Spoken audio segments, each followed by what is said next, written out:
Welcome to choice academy. நான் உங்கள் science Saravanan. நாம் லாஸ்ட் வீடியோவில் பார்த்தீங்கன்னா நம்முடைய யூனிவர்ஸ் அப்படின்ற பாடத்தில் பார்ட் 1 வீடியோ பார்த்துருக்கோம். இன்றைக்கி அதோட தொடர்ச்சியாக பார்ட் 2 வீடியோ பார்க்க போகிறோம். பார்ட் 1 வீடியோவில் பார்த்தீங்கன்னா நம்ம யூனிவர்ஸை பற்றியும் கேலக்ஸியை பற்றியும் நம்முடைய சோலார் சிஸ்டத்தை பற்றியும் ஏன் சூரியனை பற்றியும் தெரிஞ்சுக்கிட்டோம்.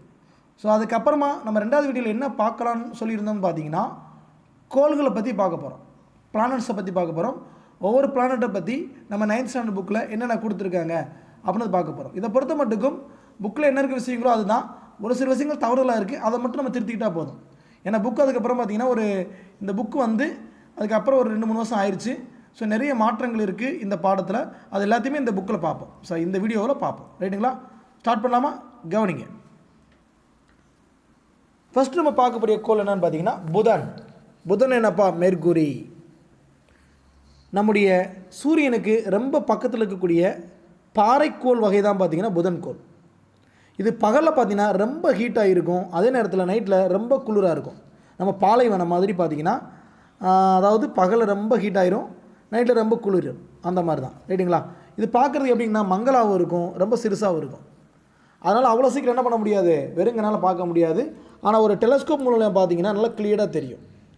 முக்கியமாக இது எங்கே லொக்கேட் ஆகிருக்குன்னு பார்த்தீங்கன்னா கிழக்கு அல்லது மேற்கு திசையில் கீழ்வானத்தில் மட்டும்தான் இதை பார்க்க முடியும். கிழக்கு அல்லது மேற்கு திசையில் கீழ்வானத்தில் மட்டும்தான் இதை பார்க்க முடியும். Mercury is a rocky planet nearest to the sun. It is very hot during day but very cold at night. Mercury can be easily observed through the telescope. So telescope வழியாக பார்த்தா தான் நமக்கு கிளியராக தெரியும், மற்ற வகையில் கிளியராக தெரியாது. இது எங்கே அப்பியர் ஆகிருக்கும் அப்படின்னு பார்த்தீங்கன்னா, it always appears in the eastern horizon, கீழ்வானம், eastern horizon or western horizon of the sky. So horizon அப்படின்னு என்னென்னு பார்த்தீங்கன்னா கீழ்வானம் அப்படின்வாங்க. ரைட்டுங்களா?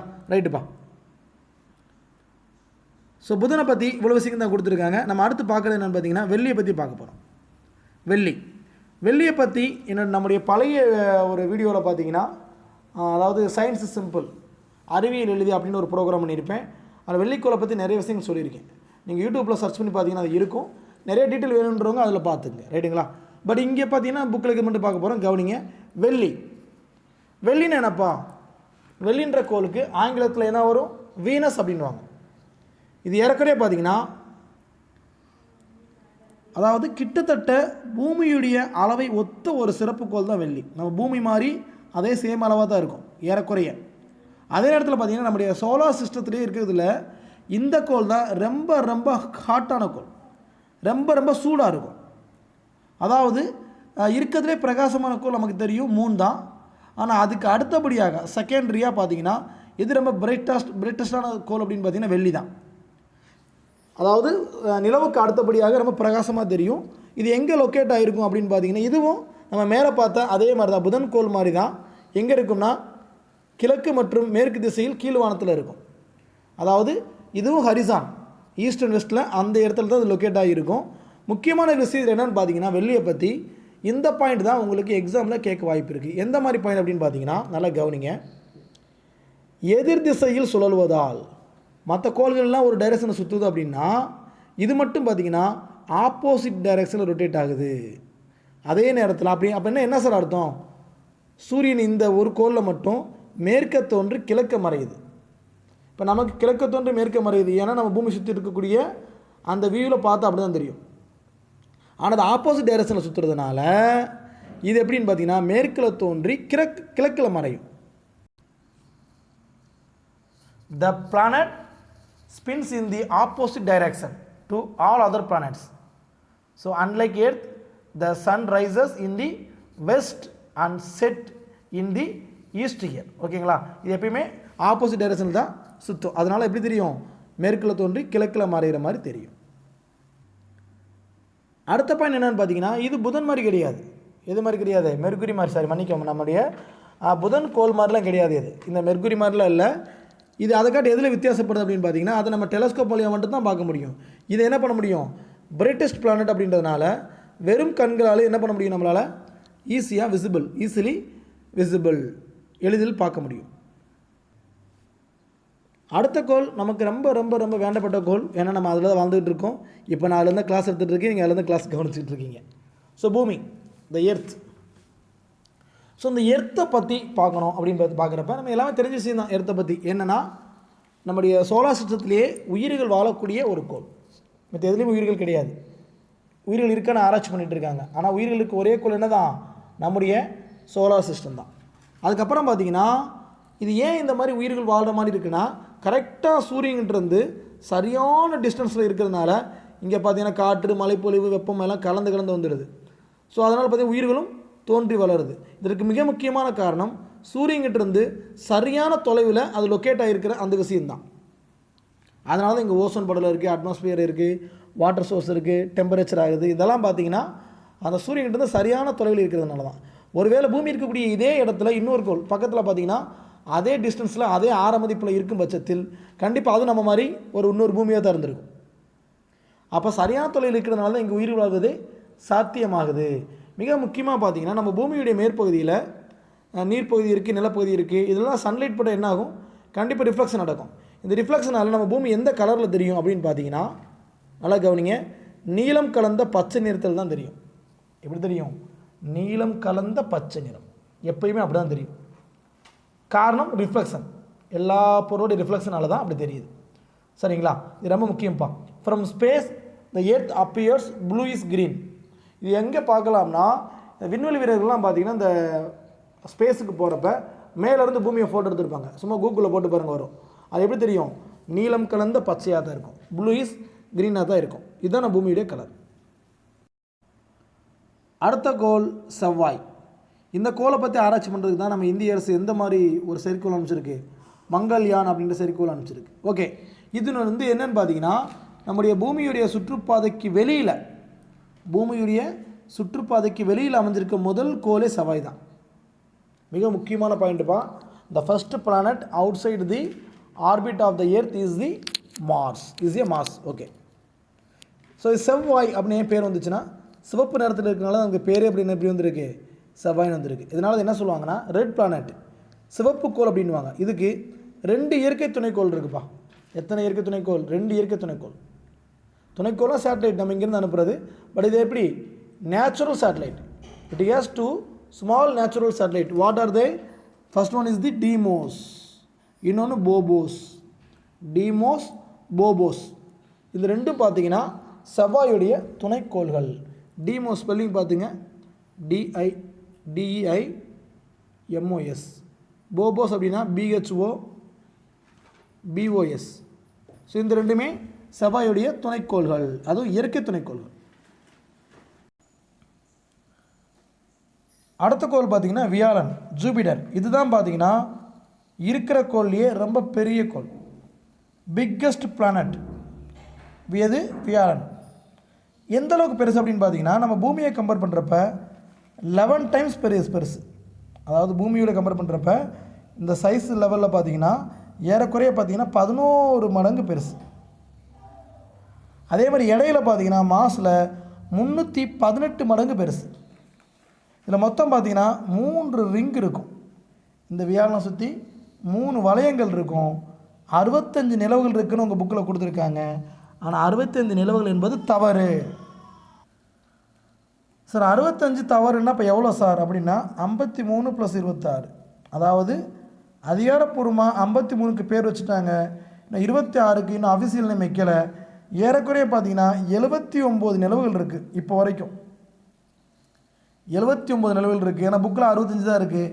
ஸோ கீ ஆன்சர் 65 வந்து 65 போட்டுக்குங்க, 79 வந்து 79 போட்டுக்குங்க. சரிங்களா? ஸோ அந்த இடத்துல ஆப்ஷனை பொறுத்து முடிவு எடுத்துக்கங்க. இதில் இருக்கிறதுலே மிக biggest moon of the planet எதுக்கு? ஜூபிட்டருக்கு. என்னன்னு பார்த்தீங்கன்னா கானிமீடு. ஸோ கானிமீடு அப்படின்ற இந்த நிலவு தான் பார்த்தீங்கன்னா வியாழன் கோள்லேயே, அந்த கோள்களுடைய நிலவுகள்லேயே மிகப்பெரிய நிலவு. ரைட்டுங்களா? ஓகேப்பா, கானிமீடு. அடுத்த கோள் சாட்டர்ன், சனி. இருக்கிறதுலே பார்த்தீங்கன்னா இந்த கோள் தான் பார்த்தீங்கன்னா எந்த ஒரு அதாவது கனமே இருக்காது, வெயிட்லெஸ்ஸான ஒரு பிளானட் அப்படின்னு பார்த்தீங்கன்னா இந்த சாட்டர்ன் தான். சரிங்களா? ஸோ லைட், ரொம்ப ரொம்ப பார்த்தீங்கன்னா கனமற்றதாக இருக்கும். முக்கியமாக அது எந்த நேரத்தில் இருக்குன்னு பார்த்தீங்கன்னா மஞ்சள் நிறத்தில் இருக்கும். ஸோ வளையங்களுக்கு பெயர் போன கோள் இதில். ஏன்னா அதிகமான சைனி ரிங்ஸ் இருக்கும் வளையங்களில் பெயர் போன கோள். ஓகே, இதுதான் பார்த்தீங்கன்னா இருக்கிறதுலே வியாழன் கோள் பெருசுன்னு பார்த்தோம். அதுக்கு அடுத்து இருக்கக்கூடிய மிகப்பெரிய வாயுக்கோள் என்னன்னு பார்த்தீங்கன்னா இந்த சாட்டர்ன் தான். இதில் எத்தனை நிலவுகள் இருக்குது அப்படின்னு பார்த்தீங்கன்னா 60 நிலவுகள் கொடுத்துருக்காங்க. ஸோ இதுவும் சரியல்ல. 53 + 29 இதுதான் கரெக்ட். ஸோ 53 என்பது அதிகாரப்பூர்வமாக அறிவித்தது. மீதி இருக்க 29 இன்னும் அஃபிஷியலாக நேம் வைக்கலை. பட் உங்கள் புக்கில் 60 வரைக்கும் கொடுத்துருக்காங்க. ஒருவேளை இந்த 53 எடுத்துக்கிட்டு இதுக்கப்புறம் இந்த 29 7க்கு பேர் வச்சுருக்கலாம். ஸோ அதை மீன் பண்ணி இவங்க 60 நிலவுகளும் கொடுக்கலாம். ஸோ எது எப்படியோ, பட் இப்போதைக்கு எவ்வளோன்னு பார்த்தீங்கன்னா, அதாவது 50 + 20 ஒரு 70, ஒரு 3 + 9 ஒரு 12. அப்போ ஏறக்குறைய 82 இருக்குப்பா இப்போதைக்கு. சனிக்கு எத்தனை நிலவுகள்? 82 நிலவுகள். ஆனால் நம்ம புக்கில் 60 தான் இருக்குது. ஸோ கண்டிப்பாக ஒருவேளை கீ ஆன்சர் வரப்போ அவங்க செக் பண்ணி பார்த்தாங்கன்னு 82 ஆப்ஷனில் வைப்பாங்க. இல்லை அப்படின்னா 60 தான் ஆப்ஷனில் இருக்கும். ஸோ ஆப்ஷனை பொறுத்து புக்கில் இருக்கிறத எடுத்துக்குவா இல்லை நெட்டில் இருக்கிறத எடுத்துக்குவான்றதை முடிவு பண்ணிக்கோங்க. ரைட்டுங்களா? ஓகேப்பா. ஸோ சாட்டர்ன் ஹேஸ் 16 மூன்ஸ் அப்படின்னு புக்கில் கொடுத்துருக்காங்க. ஆனால் பட் எவ்வளோ? 82 நிலவுகள் வருது. சரி, அதில் இருக்கிறதுல எது சார் பெருசு? நம்ம ஏற்கனவே இதில் பார்த்தோம், கானிமீடுன்னு பார்த்தோம். இதில் வியாழன், ஜூபிட்டரில் பார்த்தீங்கன்னா இருக்கிறதுலேயே மிகப்பெரிய ஒரு பிளானட் என்னென்னு பார்த்தீங்கன்னா மூன் என்னென்னு பார்த்தீங்கன்னா கானிமீடுன்னு பார்த்தோம். அந்த மாதிரி சனிக்கு எது சார் மிகப்பெரிய கோள் அப்படின்னு மிகப்பெரிய நிலவு அப்படின்னு பார்த்தீங்கன்னா டைட்டன், TITAN, டைட்டன். ஸோ இந்த சனியை சுற்றி பார்த்தீங்கன்னா நிறைய வளையங்கள் இருக்கிறதுனால இது பார்க்குறதுக்கு மட்டும் இல்லை, இதை சுற்றி எப்பயுமே மேகங்கள் அதிகமாக இருக்கும். ஸோ மேகங்களை அதிகமாக கொண்ட கோள் அப்படின்னு பார்த்தீங்கன்னா நம்ம பூமி கிடையாது, சனி தான். சனியினுடைய டென்சிட்டி ரொம்ப ரொம்ப கம்மி. இதனால தான் கனமற்றது. இதை நான் ஸ்டார்டிங்கில் சொல்லியிருப்பேன்.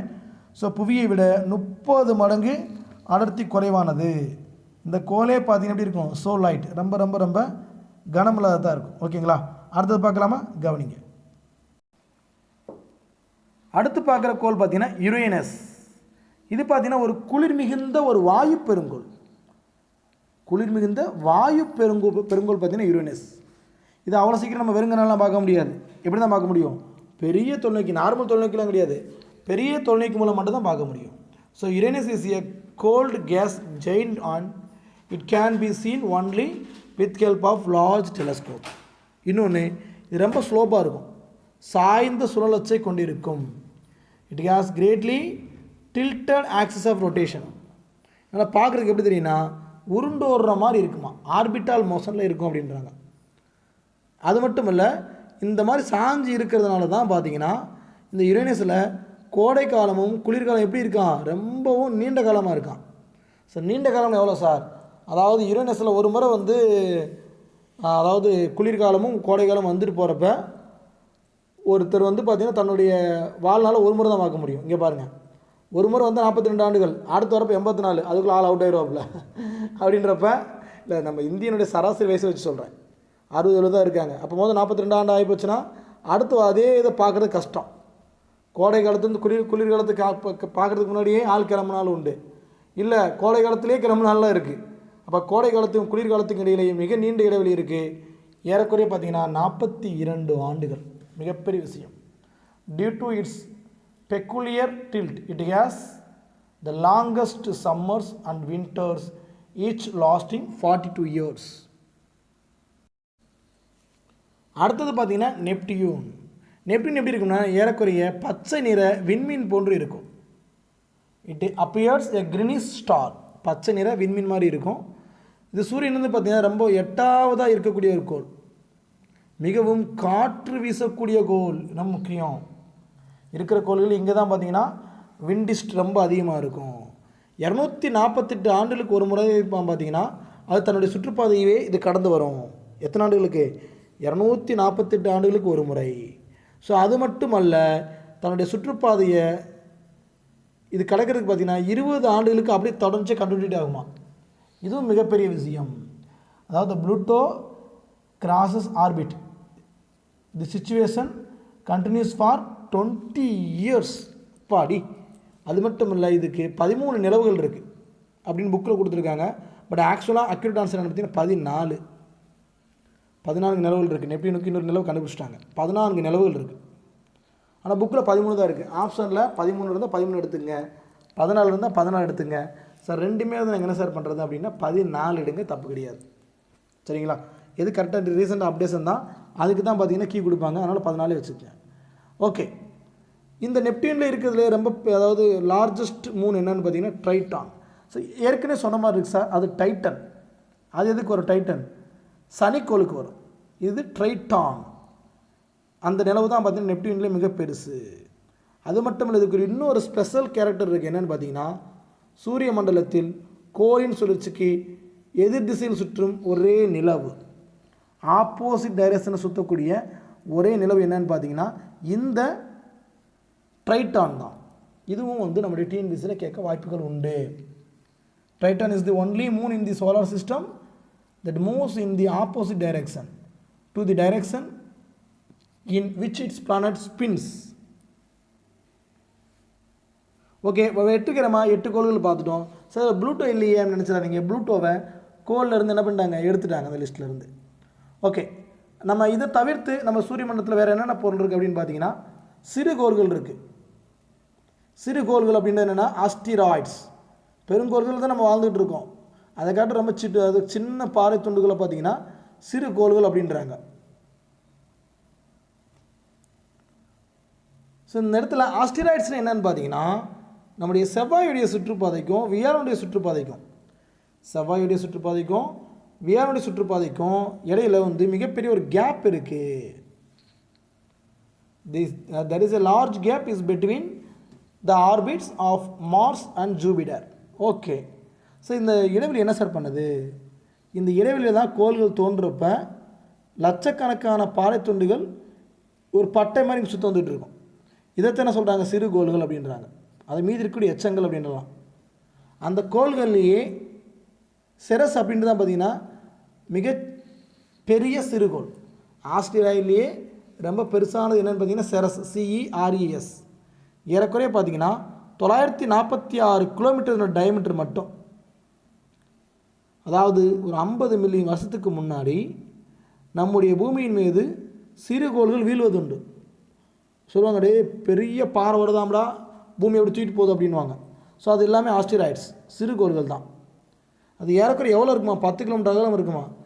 டம்முன்னு வந்து விழுந்துச்சுன்னா, இப்போ மதுரையில் விழுதுன்னா சுற்றி பார்த்தீங்கன்னா 10 கிலோமீட்டர் டேமேஜ் ஆகும்னா கிடையாது, அது போயிடும் 200-300 கிலோமீட்டர் டேமேஜ் ஆகி போயிடும். புரியுதுங்களா?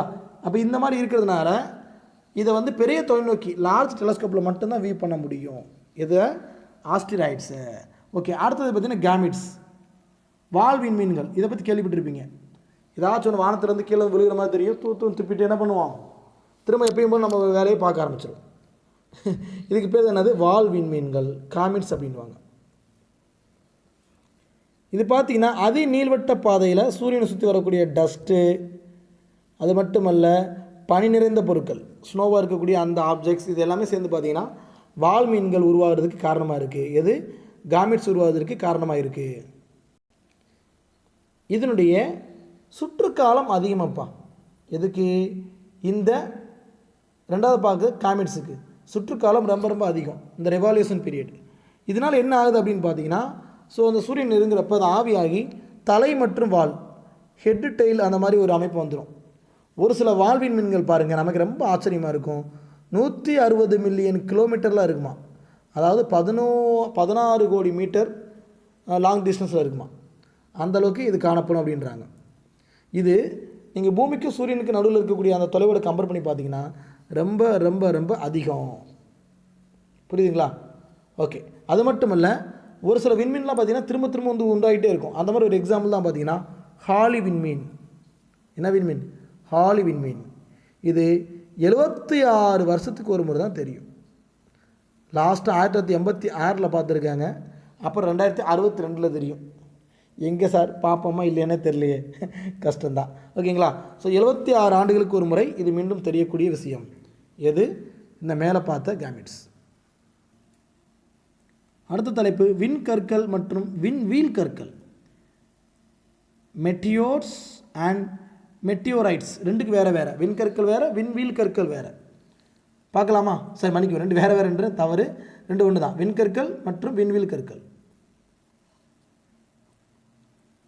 ஸோ அவங்க என்ன சொல்கிறாங்க அப்படின்னு பார்த்தீங்கன்னா, குட்டி குட்டி பாறைத்துண்டில் ரொம்ப ஸ்பீடில் பயணிக்கும். அது நம்ம பூமியுடைய வளிமண்டலத்தை அட்மாஸ்பியர் நெருங்கிறப்ப என்ன ஆகும், நம்மளுடைய ஈர்ப்பு விசையில் அது கவரப்படும். ஸோ இதனால் என்ன ஆகும்னா, வளிமண்டலத்தில் ஒரு உராய்வு ஏற்படும். டஸ்ட் பார்ட்டிகள் இருக்கா இல்லையா, ஸோ அதை கிழிச்சிட்டு வரப்போ கண்டிப்பாக என்ன ஒரு உராய்வு ஏற்படும். அதன் காரணமாக உண்டாகக்கூடிய வெப்பத்தின் காரணமாக கண்டிப்பாக என்ன எரிஞ்சே போயிருக்கணும். அதனால தான் எரிஞ்சிக்கிட்டே வந்து விழுகுது. இதுக்கு என்ன பேர், மெட்டியோர்ஸ் அல்லது விண்கற்கள் அப்படின்வாங்க. ஒரு சில கற்கள் மட்டும் எரியாமல் அப்படியே வந்து என்ன விழுகும், பூமி மேலே விழுகும். அதுக்கு பேர் தான் என்னது, விண்வீல் கற்கள். அப்போ ரெண்டுக்கு வித்தியாசம் தெரிஞ்சு வச்சுக்கணும். விண்வீல் கற்கள் வேறு, விண்கற்கள் வேறு. சார் ரெண்டும் ஒன்று தானே சார், அதாவது இது எப்போ வந்து விழுது அது எப்போ வந்து விழுதுன்னு பாருங்கள், புரியுதுங்களா? அது கம்ப்ளீட்டாக எரிஞ்சிட்டு வந்து விழுகும். ஒரு சில நேரங்களில் மட்டும் எதுவுமே எரியாமல் கூட வந்து விழுகும், சரிங்களா? அப்படி எரியாமல் வந்து விழுகக்கூடிய அந்த கற்களுக்கு பேர் தான் விண்வீல் கற்கள். இப்போ எரிஞ்சிட்டு வர அந்த கற்களுக்கு பேர் விண்கற்கள். ஸோ விண்வீல், விண், அவ்வளோதான் வித்தியாசம், தெரிஞ்சு வச்சுக்கோங்க. அடுத்த தலைப்பு என்னென்னு பார்த்தீங்கன்னா துணைக்கோள்கள், சேட்டலைட். இப்போ நம்முடைய சுற்றுப்பாதையில் சூரிய மண்டலத்தில் கோள்களை சுற்றி வரக்கூடிய பொருள் எல்லாத்தையுமே துணைக்கோள் தான் சொல்லுவாங்க. அதாவது நம்முடைய சூரிய மண்டலத்தில் கோள்களை சுற்றி வரக்கூடிய எல்லா பொருளுக்கும் என்ன பேர், துணைக்கோள் தான். சார் அப்போ நம்ம அனுப்புகிற சேட்டலைட்டு சார், அதுவும் அதுதான். அதனால தான் பார்த்தீங்கன்னா நம்ம அனுப்புகிறத துணைக்கோள்கள், செயற்கைக்கோள்கள், சேட்டலைட் அப்படின்றோம். இயற்கையாக இருக்கிறத என்ன சொல்கிறாங்கன்னா, கொஞ்சம் வித்தியாசப்படுத்துறதுக்காக நிலவுகள் அப்படின்றாங்க, மூன்கள் அப்படின்றாங்க. இயற்கையாக அமைந்த துணைக்கோள்களை என்ன சொல்கிறாங்க, மூன்கள் அப்படின்றாங்க. இப்போ நம்ம பூமியுடைய துணைக்கோள் எதுப்பா, நிலவு தான். அதுக்கு பார்த்தீங்கன்னா நம்முடைய சூரியன்கிட்டருந்து ஒளியை வாங்கிட்டு அது எதிரொலிக்கிறனால தான் நம்ம என்ன பண்ண முடியுது, அதை பார்க்க முடியுது. அந்த வெளிச்சத்துக்கு காரணமே நம்ம சூரியன் தான். புரியுதுங்களா? ஓகேப்பா. அடுத்து கவனிங்க, நம்முடைய சோலார் சிஸ்டம் சூரிய மண்டலத்தில் இருக்க கோள்கள்லேயே புதன், ஜூபிடர், வெள்ளி, சரி புதன், மெர்குரி, வெள்ளி பார்த்தீங்கன்னா வீனஸ், இந்த கோள்களை தவிர மற்ற எல்லாத்துக்கும் என்ன இருக்குது, நிலவுகள் இருக்குது. அது எத்தனை நிலவுகள்ன்றதை நான் மேலேயே சொன்னேன். இந்த ரெண்டுக்கு மட்டும், இது மட்டும் எக்ஸப்ட். எந்த ரெண்டு, மெர்குரியும் வீனஸும். ஓகே, அது கீழே பாருங்கள், ஒரு உங்களுக்கு தெரியுமா கொடுத்துருக்காங்க, ரொம்ப இன்ட்ரெஸ்டிங்காக இருக்கும் பாருங்கள். ஒரு நொடிக்கு 250 கிலோமீட்டர் வேகத்தில் பால்வெளி வீதியை சுற்றி வர பூமி எடுத்துக்கொள்ளும் காலம் எவ்வளோ தெரியுங்களா? அதுக்கு ஒரு பேர் இருக்குது, காஸ்மிக் ஆண்டு அப்படின்வாங்க. அப்போ என்னென்ன அர்த்தம்னு பார்த்தீங்கன்னா, இது ஏறக்குறைய 225 மில்லியன் ஆண்டுகள் புவி ஆண்டுகள் சமம். 225 மில்லியன், அடேங்க அப்பா, எவ்வளோ வருஷம். The sun travelling at speed of 250 kilometre per second, அதாவது 9 lakh kilometer per hour, takes about 225 million years to complete one revolution around the Milky Way. This period is called cosmic year. அப்போ cosmic இயர்னா என்ன தெரிஞ்சுங்க. அடுத்த தலைப்பு சுற்றி இயக்க திசை வேகம், ஆர்பிட்டால் வெலாசிட்டி அப்படின்வாங்க. ரைட், கவனிங்க. இது என்னென்ன விஷயங்கள் இருக்குது அப்படி இந்த பேராகிராஃப் அப்படி இருக்குன்றதை நான் முன்னாடியே சொல்லிடுறேன், ஒரு ஓரலாக சொல்லிடுறேன், நீங்கள் அப்புறம் ரீட் பண்ணி பார்த்துங்க. 1956 ஸ்புட்னிக் அப்படின்ற சேட்டலைட்டை யார் சென்ட் பண்ணாங்க, ரஷ்யா சென்ட் பண்ணாங்க. நம்ம ஃபஸ்ட்டு சென்ட் பண்ணது என்னென்னு பார்த்தீங்கன்னா ஏப்ரல் 19, 1975 ஆரியப்பட்டா அப்படின்ற செயற்கைக்கோளை நம்ம சென்ட் பண்ணோம். ஸோ சென்ட் பண்ண என்ன சார் பண்ணோம் அப்படின்னா, இங்கே பாருங்கள். ஸோ பூமி இப்படி இருக்குன்னா, ஸோ பூமியை விட்டு ஒரு குறிப்பிட்ட தூரத்துக்கு போனதுக்கப்புறம் நம்ம பூமி எந்த அளவுக்கு சுற்றிட்டு இருக்கோ அதே வேகத்தில் சுற்ற விடுவாங்க. ஏன் சார் அப்படி சுற்றினா தான், இங்கே பாருங்கள், இப்போ இங்கே இந்தியா இருக்குது அப்படின்னா நம்ம சென்ட் பண்ணக்கூடிய கோலை இங்கே செட் பண்ணிடணும். ஸோ இந்தியா சுற்றக்கூடிய அதே வேகத்தில் இந்த கோலும் சுற்றணும், சேட்டலைட் சுற்றணும். அப்போ தான் நமக்கு எப்பயுமே அது டேட்டா கொடுத்துக்கிட்டே இருக்கும் நமக்கு நேராக. கொஞ்சம் அதோடைய வேகம் மாறி போச்சுன்னா நம்ம இவ்வளோ செலவு பண்ணி அனுப்பிச்சு பாகிஸ்தானுக்கோ அமெரிக்காவுக்கோ ஸோ அந்த மாதிரி நாடுகளுக்கு தான் பார்த்திங்கன்னா டேட்டா கொடுத்துட்ருக்கோம். அது நம்மளுடைய பொருட்செலவை வீணடிச்சிடும். அதனால தான் பார்த்திங்கன்னா ரெண்டுமே சேமாக சுற்றுற மாதிரி செட் பண்ணுவாங்க. ஸோ பூமியிலேருந்து புறப்படுறப்ப அந்த எரிபொருட்கள் எரிய ராக்கெட் வேகமாக போயிட்டே இருக்கும். ஒரு குறிப்பிட்ட கட்டத்தில் ராக்கெட்டில் இருக்கக்கூடிய கம்ப்ளீட்டாக அந்த இருக்கக்கூடிய ஃபியூவல் என்ன ஆயிரும், தீர்ந்து போயிடும். அந்த தீர்ந்து போகிற கண்டிஷனில் பார்த்தீங்கன்னா அந்த கடைசியாக இருக்கக்கூடிய அந்த சேட்டலைட் பகுதி இந்த மாதிரி இருக்கும், இது மட்டும் தான் இருக்கும், கீழே எல்லாமே எரிஞ்சு போயிடும். அது மட்டும் பார்த்திங்கன்னா நம்ம பூமியுடைய அந்த விடுபடு திசை வேகம், எமர்ஜென்ட் வெலாசிட்டி அப்படின்வாங்க, அதை தாண்டி வெளியில் போயிடும். தாண்டி வெளியில் போனால் திரும்ப உள்ளே வர முடியாது, ஏன்னா மிதந்துட்டு தான் இருக்கும். ஸோ அதை என்ன பண்ணுறாங்கன்னா அதுக்கப்புறமா நம்முடைய பூமியுடைய சுற்றக்கூடிய அந்த வேகத்துக்கு இணையாக செட் பண்ணி சுற்ற விடுவாங்க. ஏற்கனவே கொஞ்சம் உள்ளதாக இருக்கும். சரிங்களா? அப்போ தானே அது கண்டிப்பாக நம்ம பூமியை நோக்கியே இருக்க முடியும். வெளியில் போய்ட்டு மிதங்கிட்டே இருக்கும், நம்முடைய பூமியோடைய வேகத்துக்கு வருமானம் வராது. அதனால் கரெக்டாக ஒரு குறிப்பிட்ட தூரத்தில், இப்போ பூமியிலேருந்து பார்த்திங்கன்னா ஒரு 100 கிலோமீட்டர் 150 கிலோமீட்டர் அந்த மாதிரி பார்த்திங்கன்னா செட் பண்ணி நம்முடைய இந்தியாவை வாட்ச் பண்ணுவாங்க. சரிங்களா? சரிப்பா. சரிங்க சார், செயற்கைக்கோள் இப்படி அனுப்பிச்சு நம்ம பூமியை சுற்றி நிறுத்துறேன்னு சொன்னீங்க இல்லையா? இப்போ ரொம்ப பக்கத்தில் நிறுத்தினா என்ன ஆகும், கொஞ்சம் தூரத்தில் நிறுத்தினா என்ன ஆகும்? பக்கத்தில் நிறுத்தினா அது சுற்றக்கூடிய வேகம் கூடும், தூரமாக போனால் என்ன ஆகும், அது சுற்றக்கூடிய வேகம் குறையும். ஃபார் எக்ஸாம்பிள் 200 கிலோமீட்டர் தொலைவில் இருக்கக்கூடிய ஒரு செயற்கைக்கோள் ஒன்று எவ்வளோ வேகத்தில் சுற்றினா சரியாக இருக்கும் அப்படின்னு கொடுத்துருக்காங்க பாருங்கள்.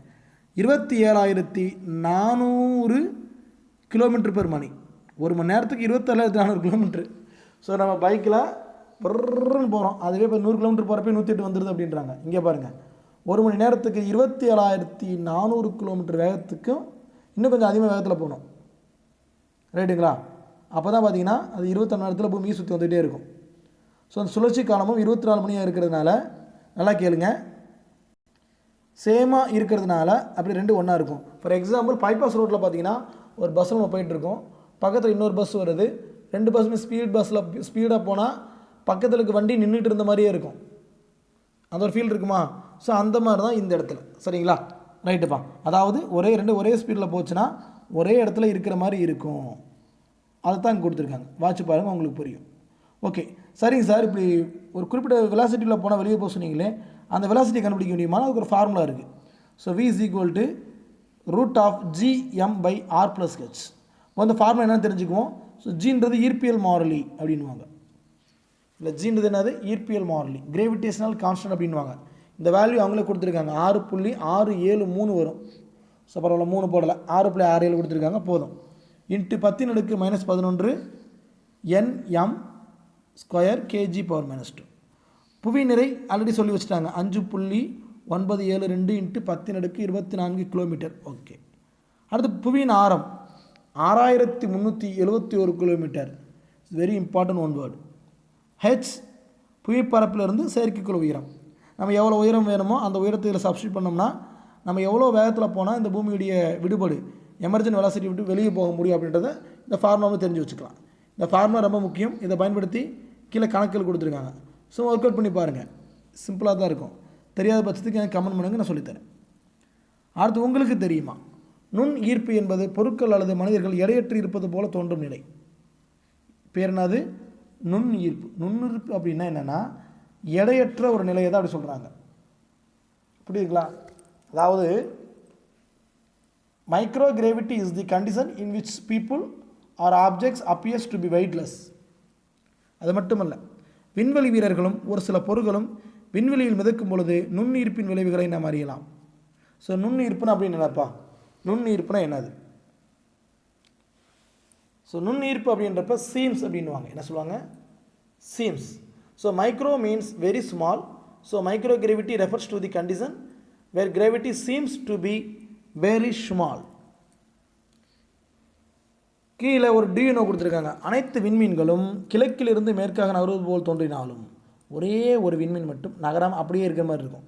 ஸோ அந்த விண்மீனுக்கு என்ன பேர்னு பார்த்தீங்கன்னா துருவ விண்மீன். என்ன விண்மீன்? துருவ விண்மீன். So all stars appears to was moving from east to west, whereas there is one star which appears to us stationary in its position. It has been named as Pole Star, Dhruva Natchathiram. The Pole Star appears to us fixed in space at the same place in the sky, in the north direction. அவங்க என்ன சொல்கிறாங்கன்னா, நல்லா கவனிங்க, இது புவியின் அச்சுக்கு சுழல் அச்சுக்கு நேராக இருக்கிறதுனால இந்த துருவ விண்மீன் பார்த்திங்கன்னா ஒரே இடத்துல இருக்குமா நமக்கு தெரியுது, ஒரு இடத்துல இருக்காது. சரிங்களா? புவியின் சுழல் அச்சிற்கு எப்படி இருக்குது? நேராக ஸ்ட்ரெயிட்டாக இருக்குது. ஓகேங்களா? ரைட்டு. புவியின் தெற்கு அரைக்கோளத்தில் இந்த விண்மீன் தெரியுமா அப்படின்னா தெரியாது. துருவ விண்மீன் தெரியாது. எங்கே மட்டும்தான் தெரியும்? ஸோ அந்த மத்திய பகுதியில் மட்டும்தான் தெரியுமே தவிர தெற்கு அரைக்கோளத்தில் துருவ விண்மீன் தெரியாது. It may be noted that the Pole Star is not visible from the southern hemisphere. Okay, next. So கெப்லரின் விதிகள் அப்படின்ற பார்க்குறப்ப 1600 ஸ்டார்டிங்கில் ஜோகனஸ் கெப்லர் அப்படின்றவர் கோளுடைய இயக்கத்தை பற்றி ஒரு 3 விதிகளை கொடுத்தார். அவர் எதை பேஸ் பண்ணி கொடுத்தாருன்னா அவருடைய குருநாதர் டைகோ பிராகோ அப்படின்றவர் சேகரித்த டேட்டாவிலிருந்து இந்த சூரிய அமைப்பு மாதிரியே சொல்லி அதிலிருந்து 3 விதிகளை சொன்னார் கெப்லர். அதனால் இந்த விதிக்கு பேர் என்னது? கெப்லர் விதிகள் அப்படின்வாங்க. என்ன விதிகள்? கெப்லர் விதிகள். ஓகேப்பா. அடுத்தது கவனிங்க. இப்போ முதல் விதியை எக்ஸ்பிளேஷன் கொடுக்குறேன், கவனிங்க, நல்லா கவனிங்க. இங்கே பாருங்கள், சூரியன் இப்போ இங்கே இருக்குது, அப்புறம் இங்கே வரும், அப்புறம் இங்கே வரும். ஓகே. இந்த சூரியனின் மையம் ஒரு குவியத்தில் உள்ளவாறு நீள்வட்ட பாதையில் கோள்கள் சூரியனை சுற்றி வருகின்றன. எப்போதுமே பார்த்தீங்கன்னா சூரியனை வச்சுக்கிட்டு மையமாக வச்சுக்கிட்டு கோள் எப்படி தான் வரும்? எலிப்டிக்கல் ஷேப்பில் சுற்றி வரும் அப்படின்றாங்க. இதுதான் முதல் விதி. ஸோ இதுதான் நம்ம ஏற்கனவே பார்த்துருக்கேமே, பார்த்தா பரவாயில்ல. ஸோ அதுதான் முதல் விதியாக கொடுத்துருக்காங்க, தெரிஞ்சு வச்சுக்கோங்க. All planets revolve around the sun in the elliptical orbits with the sun at one of their foci. ஓகேப்பா. அடுத்தது பார்த்தீங்கன்னா ரெண்டாவது விதி. இது என்னென்னு பார்த்தீங்கன்னா சம பரப்புகளின் விதி. அப்படி என்ன சார் அர்த்தம் அப்படின்னா, இங்கே பாருங்கள், இந்த மாதிரி நீள்வட்ட பாதையில் இந்த தூரத்தை கடக்கக்கூடிய அந்த காலமும் இந்த தூரத்தை கடக்கக்கூடிய அந்த காலம், அதாவது ரெண்டுமே பார்த்திங்கன்னா சமபரப்புகள் அப்படின்றாங்க, அது கடக்கிற காலத்தை பொறுத்து. ஸோ இந்த மாதிரி இருந்தாலும் அது கடக்கக்கூடிய காலம் சேம் அப்படின்றாங்க. ஸோ கோளின் மையத்தையும் சூரியனின் மையத்தையும் இணைக்கும் கற்பனை கோடு சமகாலங்களில் சமபரப்புகளை கடத்தும் அப்படின்றாங்க. கோளின் மையத்தையும் சூரியனின் மையத்தையும் இணைக்கும் கற்பனை கோடு சமகாலங்களில் சமபரப்புகளை கடத்தும் அப்படின்றாங்க. நல்லா கவனிங்க. இந்த பிக்சரை பார்த்தாலே ஒரு குழப்பம் இருக்குது. ஏன் குழப்பம் அப்படின்னா, இங்கே பாருங்கள், இது இங்கேருந்து இது வரைக்கும் தான், பட் இது அகலம் கூட. பட் இது எப்படின்னா, இது விரைவான இயக்கமாக இருக்கும். இந்த பக்கம் வரப்போ அந்த பிளானட் வரப்போ, இந்த பக்கம் வரப்போ எப்படி இருக்கும்? ஸ்லோவாகிடும். ஸோ இதை தான் தெரிஞ்சுக்கணும். ஸோ சூரியன் பக்கத்தில் வரப்போ எப்படி இருக்கும்னா இந்த இயக்கம் விரைவாக இருக்கும். சூரியன் விட்டு தூரம் போக போக எப்படி இருக்கும்னா இந்த இயக்கம் மெதுவான இயக்கமாக இருக்கும். ஸோ ஃபாஸ்டர் ஸ்லோயர் அப்படின்னு சொல்லி தராங்க. ஸோ இதுதான் சம பரப்புகளின் விதி. அடுத்த மூன்றாவது விதி என்னன்னு பார்த்தீங்கன்னா, நல்லா கவனிங்க, இது ரொம்ப சிம்பிள் தான். மூணாவது விதிக்கு என்ன பேருன்னு பாருங்கள், ஒத்திசைவுகளின் விதி, ஹார்மோனிக் விதி அப்படின்வாங்க. இது என்ன சொல்கிறாங்கன்னா, இதை வந்து ஸ்டேட்மெண்ட் மட்டும் தான் கொடுத்துருக்காங்க, பட் ஃபார்முலா கொடுக்கல. இது +2 பாடத்தில் இருக்குதுன்னு நினைக்கிறேன், தெரிஞ்சு வச்சுக்கோங்க. அதாவது எந்த இரு கோள்களுக்கும் சுற்றுக்காலங்களின் இருமடிகளின் விகிதம். சுற்றுக்காலங்களுடைய இருமடி அப்படின்னு என்ன பார்த்தோம்? இப்போ ரெண்டு கோள்கள் அப்படின்றப்ப ஒரு இதுக்கு T1² இன்னொரு T2² வச்சுக்கலாம் வச்சுக்குவோம். ஸோ அதனுடைய இரு மடிகளின் விகிதம், இரு மடிகள்ன்றப்ப ஸ்கொயர், அந்த விகிதமானது அவற்றின் பாதியளவு பேரச்சுகளின் பேரச்சு அப்படின்றப்ப அது கேபிட்டல் R அப்படின்வாங்க. அந்த பேரச்சுகளின் மும்மடிகளின் விகிதத்திற்கு சமம். அதாவது R1³/RT3. ஸோ T1²/T2² R1³/R2³ அப்படின்லாம். ஸோ இதைத்தான் பார்த்தீங்கன்னா அவங்க என்ன பண்ணியிருக்காங்கன்னா ஒரு ஸ்டேட்மெண்ட்டாக கொடுத்துருக்காங்க. நீங்கள் ஸ்டேட்மெண்ட் மட்டும் பார்த்துங்க போதும். இந்த 9th ஸ்டேட்மெண்ட் மட்டும் போதும். The square of time period of revolution of a planet around the sun is directly proportional to the cube of the distance between sun and the planet. ஓகேவா? ரைட்டுப்பா. அடுத்தது கவனிங்க. அடுத்தது என்ன? இப்போ மொத்தம் 3 விதிகள் பார்த்துட்டோம். அதுக்கப்புறம் பார்க்குறது பன்னாட்டு விண்வெளி மையம், இன்டர்நேஷனல் ஸ்பேஸ் ஸ்டேஷன். இந்த பன்னாட்டு விண்வெளி மையத்தை பற்றி சில விஷயங்கள் சொல்கிறேன், தெரிஞ்சுக்கோங்க. என்னென்னு பார்த்தீங்கன்னா, அதாவது நம்முடைய பூமியிலிருந்து 400 கிலோமீட்டர் தொலைவில் ஒரு பில்டிங் மாதிரி கட்டி வச்சுருக்காங்க. அந்த இடத்துல கீழே ஒரு படம் கொடுத்துருப்பாங்க. அந்த படத்தை பார்த்தா உங்களுக்கே தெரியும். இந்த படத்தை பாருங்கள். இந்த மாதிரி நம்ம பூமியிலேருந்து ஒரு குறிப்பிட்ட தூரத்தில் செட் பண்ணி வச்சுருக்காங்க. இது எதுக்காக அப்படின்னா, இந்த இடத்துல போயிட்டு நம்ம சயின்டிஸ்ட் உட்காந்து வெறும் கண்களால் மேலே இருக்க பிளானட்டை பார்த்துட்டு அங்கேருந்து ரிசர்ச் பண்ணுவாங்க. இது ஆரம்ப கட்டத்தில் பார்த்தீங்கன்னா ஸ்டார்ட் பண்ண வருஷம் 1998 ஸ்டார்ட் பண்ணாங்க. ஏறக்குறைய பார்த்தீங்கன்னா 2011 தான் இப்போ முடித்தாங்க. ஏறக்குறைய 13 வருஷத்தில் வேலை பார்த்து தான் இதை முடித்தாங்க. இதில் மனுஷன் எப்போ போனான் தெரியுங்களா? 2000 போனான். 2000 இதில் மனுஷன் போனான். ஸோ 2011 முடித்தாலும் ஏறக்குறைய அதுக்கு முன்னாடி, அதாவது ஸ்டார்ட் பண்ண 2 வருஷத்தில் அங்கே யார் போய்ட்டு ஆள் போயிட்டாங்க. அன்னைக்கிருந்து இப்போ வரைக்கும் பார்த்தீங்கன்னா குறைந்தபட்சம் அங்கே எத்தனை பேர் இருக்காங்களா? 6 பேராக இருக்காங்களா, அங்கே இருந்து வேலை பார்த்துட்டு இருக்காங்களாம். இப்போ ரீசெண்டாக உங்களுக்கு நான் ஹோம்ஒர்க் தர போகிறேன். என்னென்னு பார்த்தீங்கன்னா, ஒரு மிகப்பெரிய ஒரு டீம், அதாவது ஒரு டீம், மிகப்பெரிய டீம் இல்லை, ஒரு டீம். யாருன்னு பார்த்தீங்கன்னா சினிமா தயாரிக்கிறவங்க, ஸோ ஷூட்டிங் எடுக்கிறவங்க. அவங்க இந்த மாதிரி பன்னாட்டு விண்வெளி மையத்துக்கு போய் இன்டர்நேஷ்னல் ஸ்பேஸ் ஸ்டேஷனுக்கு போயிட்டு 1 வாரம் ஷூட்டிங் எடுத்துகிட்டு, சினிமா ஷூட்டிங் எடுத்துகிட்டு கீழே ரிட்டர்ன் திரும்பியிருக்காங்க. இது மிகப்பெரிய ஆச்சரியம். இன்னொன்று மிகப்பெரிய கரண்ட் அஃபேர்ஸும் கூட. ஸோ நெட்டில் பார்த்துட்டு எனக்கு கமெண்ட் பண்ணுங்கள், சரிங்களா? எந்த நாட்டிலேருந்து அனுப்பிச்சாங்க, அந்த குழு யார்? ஸோ இந்த மாதிரி நீங்கள் கண்டுபிடிச்சி கமெண்ட் பண்ணுங்கள். ஸோ இந்த மாதிரி பாடத்துக்கு தொடர்பாக நிறைய விஷயங்கள் கேட்பாங்க, தெரிஞ்சு வச்சு. ஓகேங்களா, ரைட்டுப்பா. இப்போ இது பார்த்தீங்கன்னா 2024 வரைக்கும் செயல்படும். இந்த அமைப்பு 2024 வரைக்கும் செயல்படும். ஒருவேளை தேவைப்பட்டால் 2028 வரைக்கும் செயல்படும். அதுக்கப்புறம் இதில் இருக்கிற பார்ட்ஸை அழிச்சிடுவாங்க, அதாவது டிஸ்மேண்டில் பண்ணிடுவாங்க. இல்லாட்டி என்ன பண்ணுவாங்கன்னா இதிலிருந்து கழட்டி அடுத்த ஒரு ஸ்பேஸ் ஸ்டேஷன் உருவாக்கி அதில் செட் பண்ணிடுவாங்க அப்படின்றாங்க. சரிங்களா, இது பல நாடுகள் கலந்து உருவாக்கக்கூடிய அமைப்பு தான். இங்கே எல்லா நாடுக்காரங்களும் அங்கே போய் என்ன பண்ணுவாங்க, ஒர்க் பண்ணுவாங்க. ஓகேங்களாப்பா, ரைட். அடுத்தது சார், இந்த ISS அதாவது இன்டர்நேஷ்னல் ஸ்பேஸ் ஸ்டேஷன் எதுக்கு யூஸ் ஆகும் அப்படின்னு பார்த்தீங்கன்னா, நம்ம உலகத்தில் இருக்கக்கூடிய தண்ணி தட்டுப்பாடு அது கண்டுபிடிச்சிடும். மேலேருந்து கண்டுபிடிச்சி அதை டெவலப் பண்ணுறதுக்கு அல்லது மீட்டு கொண்டு வரதுக்கான திட்டங்களை வகுக்கிறதுக்கு இது மிகப்பெரிய ஒரு ஆயுதமாக இது பார்க்கப்படுது. ஃபார் எக்ஸாம்பிள், இந்த மாதிரி பன்னாட்டு விண்வெளி மையத்திற்காக உருவாக்கப்பட்ட 2 அமைப்பு இருக்குது. என்னென்னு பார்த்தீங்கன்னா, ஒன்று நீர் மீட்பு அமைப்பு, WRS வாட்டர் ரெக்கவரி சிஸ்டம். இன்னொன்று என்னென்னு பார்த்தீங்கன்னா OGS oxygen generation system, oxygen உருவாக்கும் அமைப்பு.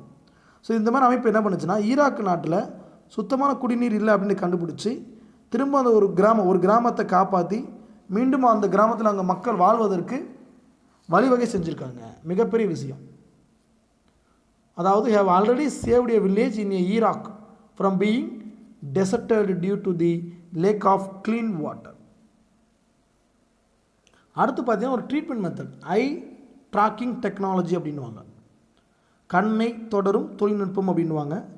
ஸோ இது எதில் பார்த்தீங்கன்னா நம்முடைய நிறைய சர்ஜரி பயன்படும். ஃபார் எக்ஸாம்பிள் பார்த்தீங்கன்னா, ஒரு தீவிர இயக்க குறைபாடு உள்ள ஒரு குழந்தை அதனுடைய கண் அசைவுகளை மட்டுமே வச்சுக்கிட்டு அன்றாட செயல்பாடுகளை செய்ய இயலும், வாழ முடியும். ஸோ இதுக்கு என்ன சொல்கிறாங்க, eye tracking technology. For example, a kid who has severe disability in a body movement can use his eye movement alone and do routine task and lead on independent life. So இதிலிருந்து நமக்கு கிடைக்கிற data மிகப்பெரிய விஷயத்துக்கெல்லாம் பயன்படுது. So robotic arms, surgery, நிறைய பார்த்தீங்கன்னா இந்த cancer சிகிச்சை, மார்பக புற்றுநோய்க்கான சிகிச்சை, அதே மாதிரி ஒரு சில இடம்ல உள்ள இன்டீரியரை போய் ஆப்ரேட் பண்ண முடியாது, அங்கெல்லாம் பார்த்தீங்கன்னா குட்டின்னு ரோபாட்டிக் வச்சு பண்ணுறது, பயாப்சி பண்ணுறது, உடல் திசு ஆய்வு பயாப்சி பண்ணுறது. ஸோ இது எல்லாத்துக்குமே இந்த பன்னாட்டு விண்வெளி மையம் நமக்கு ரொம்ப யூஸ்ஃபுல்லாக இருக்குது. சரிங்களா, முக்கியமாக பார்த்தீங்கன்னா நம்முடைய உடல் திசுக்களை ஆய்வு செய்வதற்கு இந்த அறுவை சிகிச்சை மெத்தடும் இந்த தானியங்கி சைக்கிள் மெத்தட்லாம் பயன்படுது. ரைட்டுங்களா, இது எல்லாமே இந்த பன்னாட்டு விண்வெளி மையத்தால் நமக்கு கிடைச்சிருக்கக்கூடிய அரும்பெரும் பொக்கிஷங்கள். அதை பற்றி கொடுத்துருக்கேன், சும்மா ரீட் பண்ணி பாருங்கள் போதும். த லாஸ்ட் ஒன், பன்னாட்டு விண்வெளி மையமும் பன்னாட்டு கூட்டுறவும். பன்னாட்டு விண்வெளி அதாவது விண்வெளி மையமும் பன்னாட்டு கூட்டுறவும். ஸோ அப்படின்னு என்ன sir, ISS and international cooperation அப்படின்வாங்க. அதாவது ஸோ சாதாரண கோஆப்ரேஷனில் இந்த மாதிரி ஒரு அமைப்பு உருவாக்குறதுக்கு ஏறக்குறைய 16 நாடுகள் 5 விண்வெளி நிறுவனங்கள் சேர்ந்து தான் இந்த அமைப்பை உருவாக்கியிருக்காங்க. ஃபார் எக்ஸாம்பிள், ஒரு குறிப்பிடத்தக்க நிறுவனம் என்னென்னு பார்த்தீங்கன்னா, ஒன்று நாசா, அமெரிக்காவுடைய நாசா, அது மட்டுமல்ல ரஷ்யாவுடைய ராஸ்கோஸ்மாஸ், அது மட்டுமல்ல ஐரோப்பாவுடைய ESA, அதுக்கப்புறம் பார்த்திங்கன்னா ஜப்பானுடைய ஜாக்ஸா அப்படின்ற அந்த அமைப்பு, கனடாவுடைய CSA அப்படின்ற இந்த ஒரு பலம் வாய்ந்த அமைப்பு. ஸோ இந்த மாதிரி Belgium, Brazil, Denmark, France, Germany, Italy, Holland, Norway, Spain, Sweden, Switzerland and England, இது எல்லா நாடுகளுமே இந்த கூட்டமைப்பில் இருந்தது. அப்போ இந்தியா இருந்து சார்னா இல்லை. சரிங்களா, ஓகே, நம்மளெல்லாம் என்னென்னு மதிக்கவே இல்லை அப்படி தான் நினைக்கிறேன். இல்லை, நம்மளும் நிறைய சாதனைகள் பண்ணியிருக்கோம், பட் இந்த பன்னாட்டு விண்வெளி மையத்தில் நம்ம இல்லை. ரைட்டுங்களா, ஓகே, இத்தனை நாடுகள் சேர்ந்து ஒரு மிகப்பெரிய ஒரு அமைப்பை நிறுவியிருக்காங்க. அது இன்னும் பயன்பாட்டில் இருக்குது. இப்போ ரீசெண்டாகவும் அதில் நிறைய விஷயங்கள் நடத்திட்டு தான் இருக்காங்க. ரைட்டுங்களா, ஓகே, நம்ம இப்போ பார்த்தது எல்லாமே TNPSC ஓரியன்டாக பார்த்துருக்கோம். ஸோ நல்லபடியாக படிங்க. நம்ம அடுத்த பாடத்தில் மீட் பண்ணலாம். Thank you to all.